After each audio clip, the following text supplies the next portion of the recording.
Here doing a consultation with my client here, if you'd like to give us your full name. Susan Wilson. Right, so today basically just asking a few questions. We're going to come up with a little profile for you, come up with some data and come up with some goals as well. So that's all fine with you? You're giving us consent Yep. to do that, right? So what is your date of birth, Susan? 16/11/93. Okay. And your gender, obviously you are Female. female. Thank you. So what height are you, Susan? 5'5". And what do you weigh in kilograms? 71. And then beforehand we used a little machine to figure out your blood pressure was 130/75, and kind of from these I'll come up with a BMI for you as well. So just getting straight into it, so you go into the gym, what would you say is your overreaching goals? Like what brings you to the gym and what's important for you? And do you have any kind of just like, is there anything in terms of like body image or any goals like that you've got going into the gym? To tone up, to add more muscle, get more toned, and generally just to feel better in myself. Yeah. Is there any exercises you have what goals for, or is it pretty much just sort of your own sort of self? Yeah, I just try and get better at everything I do. Right. Try and add weights and progress. Okay. And then, so with those goals, like, is there any sort of barriers you have for your goals when going to the gym? So is there anything that just gets in your way? This could be real or perceived. Working a lot, not having much time. What do you do for work? I work for the NHS full time and I'm a hairdresser and a makeup artist. So Takes up a lot of your time then. yeah. How many days a week do you do hairdressing and makeup? Sometime once, twice a week, Oh, is it? and then 5 days in the office. Yeah, so you definitely don't have a lot of time to get in the gym a lot, do you? No. So, with that being said, what's some strategies that we could come up with for you to kind of overcome these barriers? Like you're saying you work a lot, so what's some ideas that we could come up with that could help kind of get around these barriers? Making a diary, Yeah, that's a good one, definitely. preparing meals and being organised. Yeah, because definitely like your work's going to take up a lot of your time, so you're going to need to plan around that and be prepared. Yeah. So you mentioned your two jobs. So what did you say you do? So you work for the NHS and you do hair and makeup. Is Yeah. that what you said? And then, so what would be like? So what's your lifestyle like? What do you do for fun when you're not working or going to the gym? Spend time with my family, my friends. Go for coffee. Read in bed and go shopping. Have you got quite a big family? Yeah. Yeah. Lots of nieces and nephews. How many? Can't count one hand, put it that way.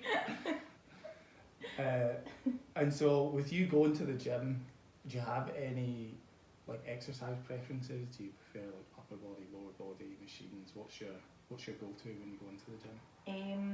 I probably feel better after I'm training lower body because Right. I push myself, but Why do you think that is? Do you not think you push yourself with upper body? no, No. No. Why do you think that is? I don't know. I think there's a bit of a fear over getting too big being a female. I mean, yeah, I guess that's quite a common thing as well. So what's like some motivators for you to go to the gym? Like what gets you really going? Like is it the goals or is there anything else as well? To feel better in myself. Feeling good about yourself? Yeah. Okay, perfect. So I've got obviously quite a bit of information there. So we're now going to get into some goals. So first one we're going to come up with is short term. In this case, we're going to come up with something like today. Like what's a goal that you could come up with today that can help you progress towards your goals in the future? Like making a plan, like a diary. Like a diet, like a food diary, or just Everything? No, food diary would be good. Yeah. And then, so, yeah, coming up with a food diary, I mean, that's obviously, we could just sit here and do it right now. Obviously, we're not going to, but a way we could measure that, how do you think we could measure that? Like, so obviously, you're going to come up with a food diary. How would you show me that? You'd probably just take a picture, wouldn't you? Yeah. And then, how, like, what is it you would put into this diary? Like, would it be quite a lot, or is it just mainly food? Probably times that I would try and eat and try and get in protein Yeah. and make sure that I'm like portioning it out throughout the day to make sure that I'm trying to keep myself full for. Do you think longer. do you think there's any meals that you neglect protein in that you maybe need to prioritise for? Maybe not enough in each meal. Each meal, so it's pretty Yeah. much just overall being Yeah. a bit more consistent. And then, so you think you could do this in like today, pretty much? This is something, yeah, it wouldn't Yeah. be. Okay, perfect. So moving on to medium-term goals. So that'd be like this week. What's something you could work towards this week, to sort of help achieve your goals? Preparing my meals like 6 out of 7 days. Like doing like a big food prep. Yeah. You want to shop. Yeah. How?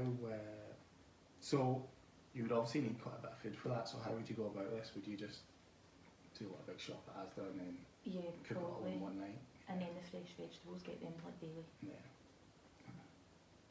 And then long term. So we're good. Long term is going to be more not 6 months. It's going to be kind of 2 months. So this is more kind of looking at like end of the line sort of thing. Well, not end of the line, but further down the line. Do you have any sort of long term goals that you can?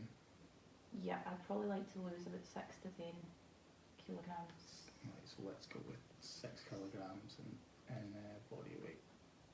And so so what would we do for that? So like, I mean, the way we could measure that is pretty simple. Just after 2 months, take a picture of you on the scales and see where we're at, and Yeah. see if that weight has dropped to 6 kilograms, which I'm sure you could do no problem. And then, so we're gonna now go on to, it's called a PARQ. It's just like a little questionnaire. It's yes or no. It's pretty simple. Yeah. So has your doctor ever said that you have a heart condition and that you should only do physical activity recommended by a doctor? No. Do you feel pain in your chest when you do physical activity? No. In the past month, have you had chest pain when you're not doing physical activity? No. Do you lose your balance because of dizziness, or do you ever lose consciousness? No. Do you have a bone or joint problem, for example, back near your hip, that could be made worse by a change in your physical activity? No. Is your doctor currently prescribing drugs, for example, water pills for your blood pressure or heart conditions? No. And do you know of any other reasons why you should not do physical activity? No.